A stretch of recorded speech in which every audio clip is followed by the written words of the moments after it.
when you're faithful, it's the opposite. It counteracts a poverty mentality. And we should, most definitely, for those who are believers in Christ or believers in God, should have abundant, faithful mentality when it comes to their life. So take your shot, while you have the time and the energy and the livelihood and the life and the breath inside of you to do so. You'll be my forever friend. This love will never end. No, nothing can come between. This is my podcast, Forever Friends Academy, where we talk about different relationship topics. But tonight is an interesting night where I put out a relationship scenario and I get you guys feedback on it, almost like you are the therapist or the coaches to help the couple. So I put out a scenario that kind of ties in with the quotes that I put out tonight. And the quote was basically, do not let your success get to your head, but do not allow your failures to consume your heart. So that was the quote. And I had a question that I posed out to the other people who were on was, what do you think is a better judgment of character? How someone deals with their success or how someone deals with their failures, right? So that's the quote, that's the question. And the scenario that's tied in with that is that you have a couple. They're not newlyweds, but they're only like 5 years in. They do have a 1-year-old. The husband gets laid off. It's not something that it happened quickly. They gave him a little package, but not enough to sustain them for a long period of time. So it's about maybe 3 months to 5 months in now. He's been putting out applications. He's getting response from other jobs, but they're paying low pay from what he's used to. The ones that he's going after that would pay him what he was making and above are not responding. So he comes to his wife and says, I want to start my own business. He's in the tech field. I've been in other businesses. I've helped them build their brands. I know that I can do this. And I feel like this space and that we're in, even though it's a hard place for us, I feel like it is the perfect thing to propel me into doing this. The wife is not really with it because the money has dwindled and the bills are coming and they got a 1-year-old. And so she's telling him he should take the job, even if it's a lesser pay. And he's like, I can't. I don't want to have a plan B. This is my plan A. I don't want to go into that job, even though I know, that I'm worth more than it. I want to use what I know and the faith and put it in the direction of my entrepreneurship. And I just need you to really believe in me and have faith that I'm going to see our family through the other side. So what do you think? Are you agreeing with the husband? He feels like if she can't kind of follow him in this way or believe in him or have faith in him, is showing a lack of trust and a lack of faith, that he's not going to put his family in what's the word I'm looking for, in a bad position? Or do you think that she is right? She's not necessarily lacking faith, but she wants to have some stability, and that there's nothing wrong with him taking the job that pays him less until, they can have some kind of cushion and then he can build the business afterwards. So that is the scenario, folks. I'm curious to see what your thoughts are on this. This made me think of, I don't know if any of you guys have watched the movie. By the way, it's a really good movie. I just watched it yesterday.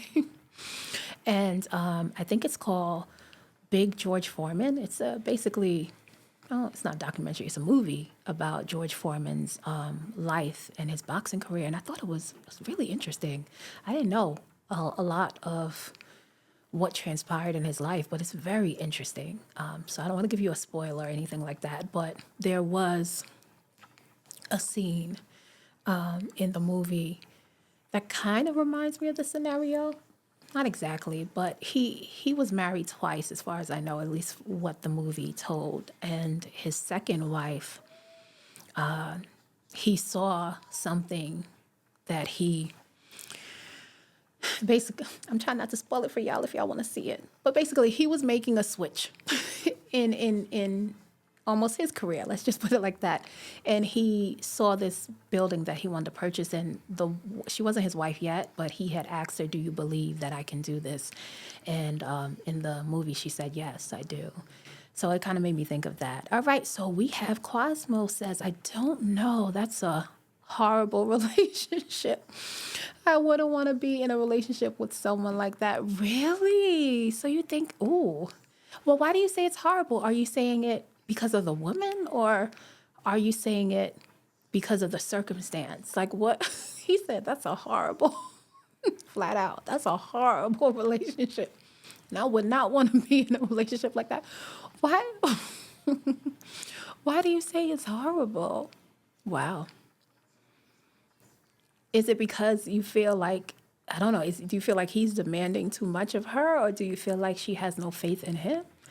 Or is it just the situation? I'm curious. I don't know. So we got one answer. He said it's just a horrible relationship and he would not want to be in a relationship like that. Wow, it's both? Oh, wow. So I guess he thinks on both their ends. Oh, the situation. Well, yeah, of course. I don't think anybody would want to be in that situation, but it happens so often in life, right? As they say, the one thing that's certain about life is that it's uncertain. Hence why I brought up the quote that I did in the beginning. It's like, don't let your success get to your head, but don't allow the failure to consume your heart at the same time. Because no matter what apex you go to, it's like, who says that? I don't know if it's Lauryn Hill that I heard that from.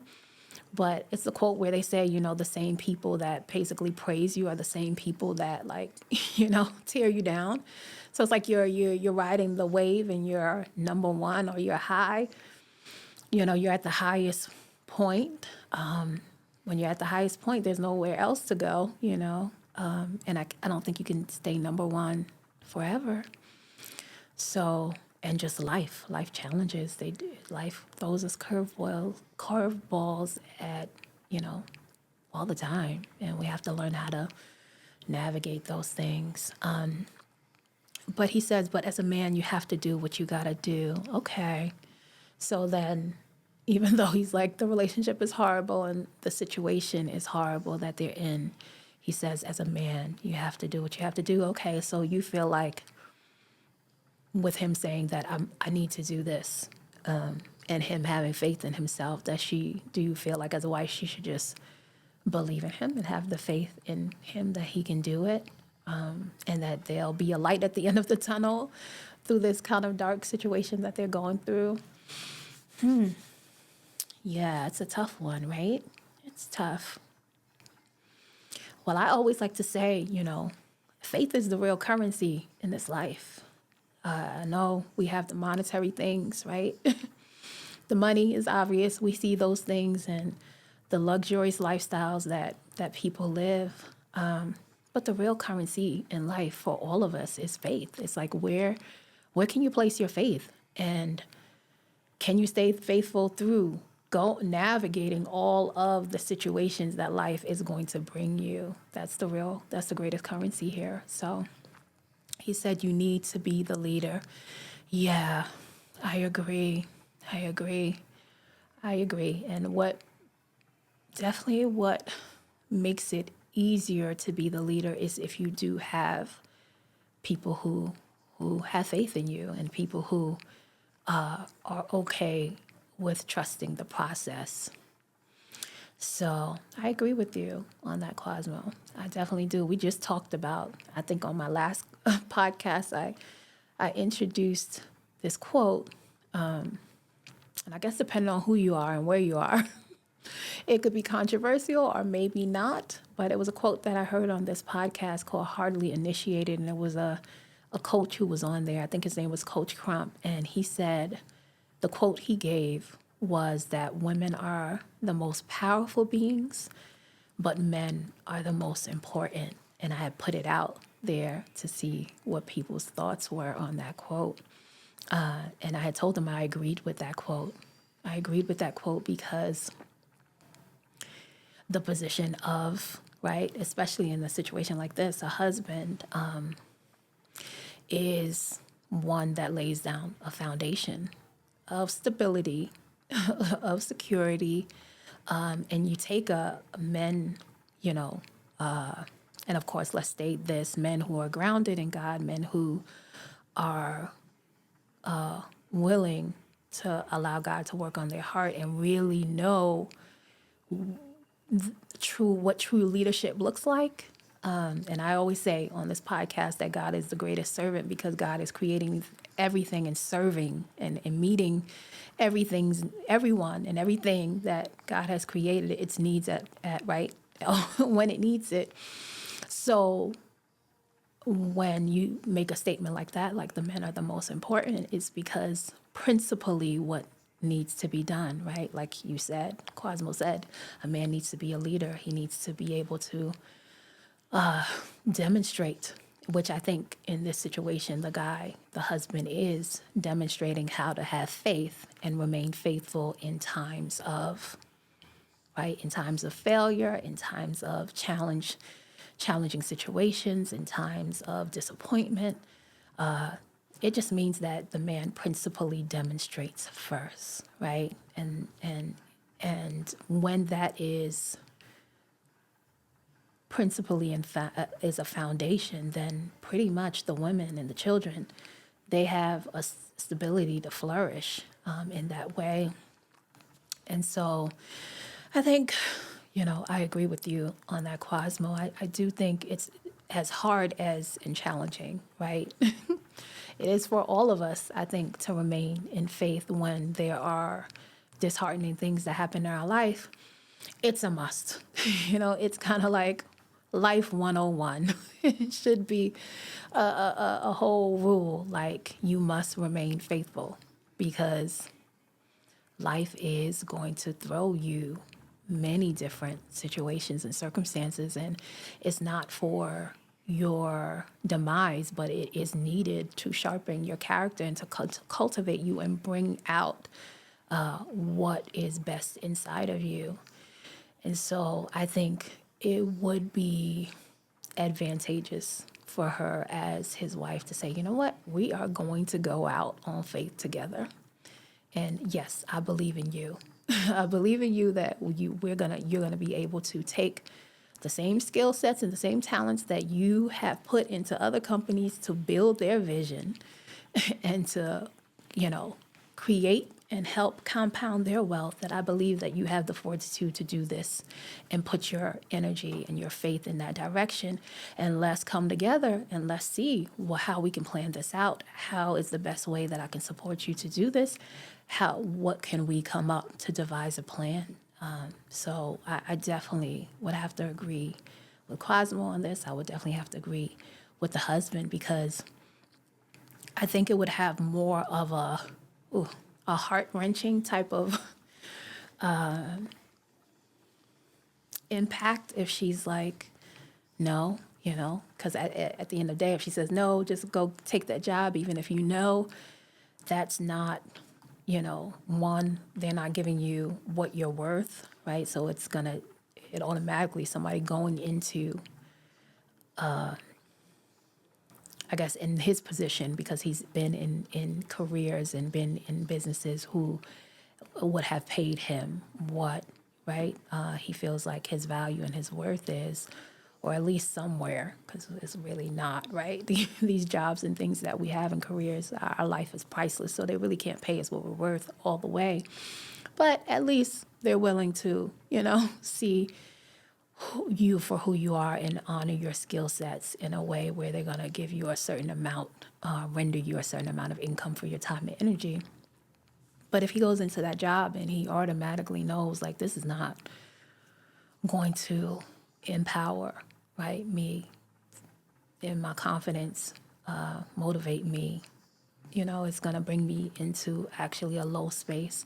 That low space would definitely impact their marriage. And if it's not even going to be sufficient enough, then the whole thing is kind of what I would call like a poverty mentality. It's like, take what you can get, where he's coming with more of an abundant mentality, even though you can't see it because he hasn't fully, right, put those things into, it hasn't manifested in their life yet. But just in the fact that his fuel is his faith and that the currency is his faith, that as long as, of course, he's, being dutiful and doing and taking the steps and making the progress that's necessary to cultivate this business, then it's only gonna impact their relationship in a good way. And, if he does do it and they come out on the other side, better than they were before, and he had the support of his wife and the faith that she has in him, that's just going to make their marriage stronger, right? It's just going to make their marriage stronger. And the fact that they were able to kind of hold each other's hand in the midst of the storm, and the storm didn't, right, make them break apart, make them come against each other, or pit them once, against each other, then they're just going to come out stronger. So that's what I feel about that scenario. Definitely was a hard one, but it happens, right? It happens all the time. And it's reminding me of the movie that I just watched about the George Foreman. I don't want to tell all you guys it all because maybe I would definitely recommend for any and every one of you guys to watch it. It's so inspiring, but you can see in the movie, just like in many of our lives, how the successes and the failures kind of work together to make him who he is. And you get to kind of see how he navigated some of those successes and failures. And I definitely gleaned a lot from the movie. I pulled a lot of principles from it to move forward in my own life. So hopefully you guys will take some time to watch it. It just recently, at least, I don't know, did it just recently come out? Maybe I just recently just watched it. But I had never heard about it before until I, looked and saw that it was on Netflix. Great movie, though. Great movie. And thank you guys for your feedback. I appreciate it. I think this is so important for us to kind of keep in our mindsets, whether it's just us dealing with our own relationship with ourselves, to not let our own failures cause us to remain stuck or complacent in a place where we don't need to be, or where we're not honoring this gift and this miracle of life that we've been offered, or whether it's just someone who's had a failed relationship and therefore they just are like, I'm not going to try anymore at all. I'm not going to try it at all anymore because the fear of failing again is causing them to just remain in a stuck place. But I want to, I'm about to get off soon, but I want to read you guys these there were like 3 points, bullet points from this article that I got the quote from the top of the podcast from, right? And so I'll give you some points that it stated because I think it's really good. And if you want to look it up, again, I got it from monster.com. And it's called Lessons on Success, 3 Reasons Why Failing is Good. And the author is Cynthia Haas. Give people their flowers, y'all. For real, I just think in today, modern society, it's like so many of us have gifts, so many of us have ideas. And I think because we live in like a fear-based society, meaning that you don't want to necessarily share what those things in just because you might think that someone's going to steal your idea, right? And I remember reading this book. It's called Tribes, and I forget the name of the author, but he's brilliant, and I can't remember his name off the top of my head. When I come back on, I'll let you guys know who the author is so you can kind of check the book out. But I love the book because he was saying that information is meant to be spread, like we are meant to, whatever our skills is, to share it with the world. But now, unfortunately, because of the way things are, and because people do steal people's ideas and people do things like that, and they don't give honor to the person who originally created it, then people kind of get stuck where they don't want to share it, and they never really, I guess, hone in on their craft or share the things that or the insight that they have just because they don't want people to rob them of it and not give them, the respect or the honor due for being in a position to hear. And I always say, none of us got copyright on this stuff. You know what I mean? God has all the copyright, right? But it's great when somebody is humble enough to say, okay, this is where this originally came from, because it at least gives honor to the fact that the person was able to be in a space of openness to receive the insight and the information from God to give it to others. So anyway, sorry, I probably went on a whole nother side note.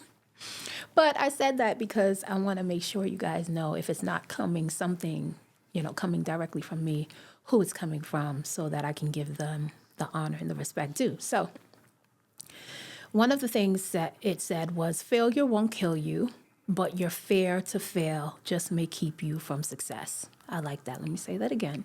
It said, failure won't kill you, but your fear to fail just may keep you from success. So that's a really good one, right? And the whole article talks about why failure is good. And I love these 3 bullet points that it gave. Some of them we talked about already. It said, failure is a redirection. It shows you where you shouldn't be. Yeah, let me say that again. I love that. Failure is a redirection. It shows you where you shouldn't be.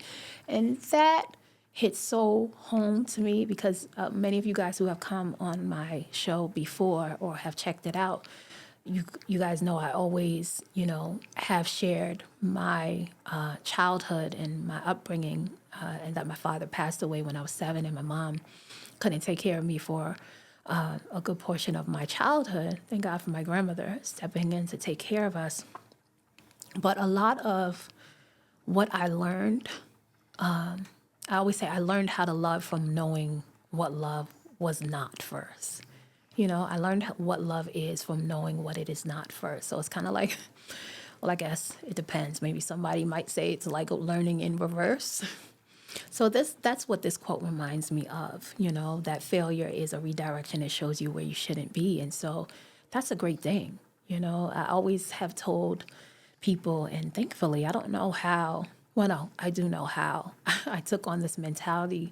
I always tell people, when you are, in regards to me, I have learned the beauty in being able to kind of let go and not feel rejected or not feel or take things personal when someone does not embrace what you have to offer or who you are.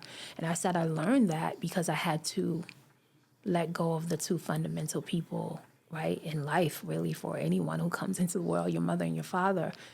So I had to kind of release the idea of them being the ones to teach me about certain life principles, because it just wasn't, right, the deck of cards that was given to me.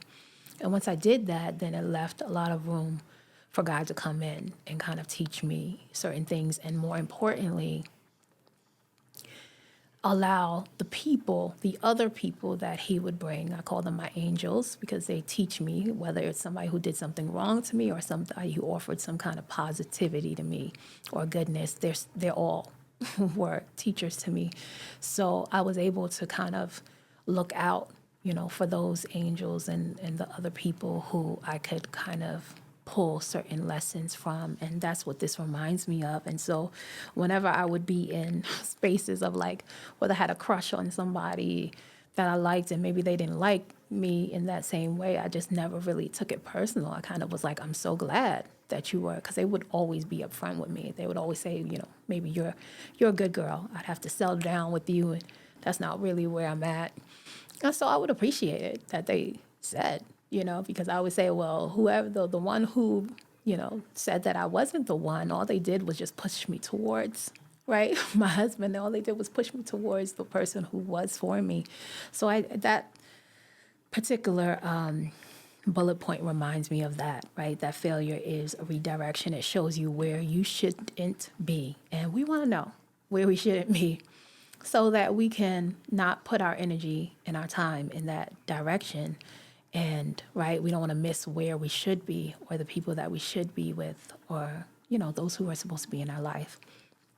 Number two is failure is an opportunity. It's a chance to reevaluate and come back stronger with better reasoning.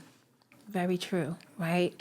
Failure is an opportunity, just that alone. And having that as your mindset is what will allow you to not be stuck when something does not go your way or something doesn't go as planned. It definitely helped me the many times where I was on somebody's stage and felt like I fell flat on my face, and it didn't come out the way that I wanted to. I definitely had to look at it as an opportunity, to learn from it, grow, come back with better reasoning, with better strategies,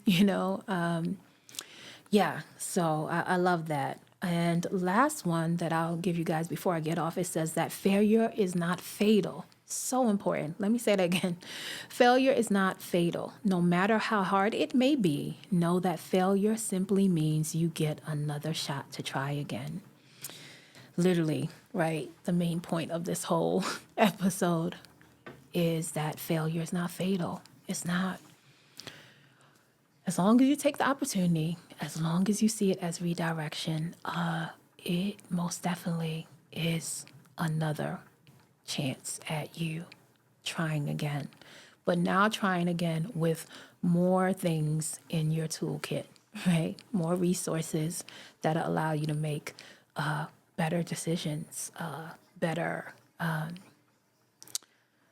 what's the word I'm looking for? Better practices, right? To be able to improve your skill sets. So failure is never fatal. And that's why I love the scenario that we had tonight, because I think the husband in that scenario, he understood that, he understood that, and that shoot, if it's we bet on a whole bunch of things in this life, but the first thing you should definitely bet on, and believe in yourself at all costs, it should be you.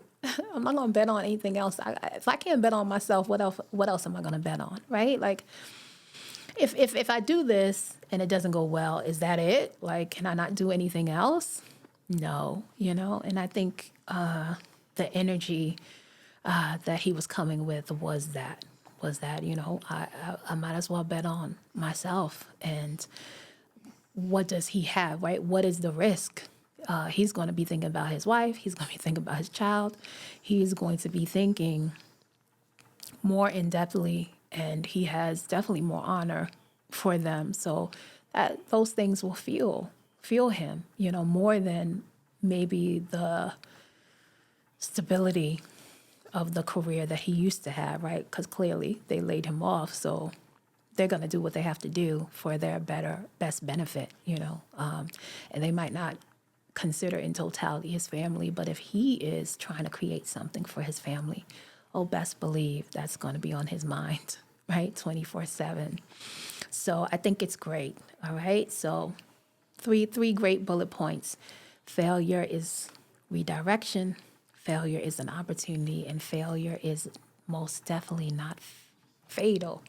So if you were in a relationship and it failed, right? Whether it's just was a casual thing, or, maybe you might have termed it or deemed it to be a boyfriend or girlfriend, and maybe you guys were committed to a certain point, or maybe even as extreme as you two made vows, and now you are divorced and you guys both failed at that vow.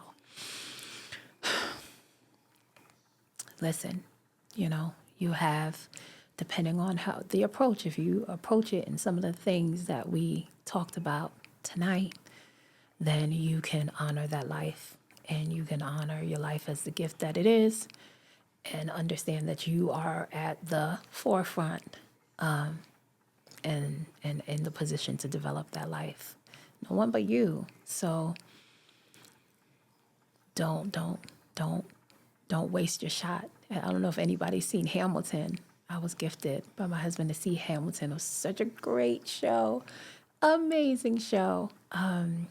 And there's a song, like a theme, that goes all throughout the musical, and the guy is like, I'm not going to miss my shot, I'm not going to miss my shot, basically.